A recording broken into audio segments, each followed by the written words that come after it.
كلنا بنسأل نفسنا ليه المحلات والمطاعم لما بتعمل بصل محمر بيبقى مقرمش قوي ومخرفش كده وطعمه خطير والقرمشة فيه واضحة، واحنا لما نعمله في البيت بيبقى طري وناعم كده ويبقى مش عارفين نتحكم فيه ولا عارفين نخليه مقرمش زي ما احنا شايفينه.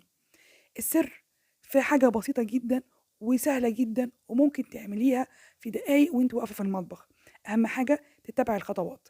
أنا عندي هنا بصلاية قطعتها جوانح زي ما انتوا شايفين، وابدا افك البصله من بعضها، ما خليهاش يعني متجمعه في بعضها كده. السر عندي بقى بسيط جدا. انا عندي هنا معلقه دقيق وقدامها معلقه نشا، وطبعا بتزودي على حسب الكميه ما تزودي البصل. وهبدأ إن أنا أفرك كده البصل في الدقيق والنشا وأخليه كل قطعة من البصلة متشربة بالدقيق والنشا. وبعد كده في مصفى أصفي باقي النشا أو الزيادة من النشا والدقيق بحيث إن هي ما تنزلش في الزيت.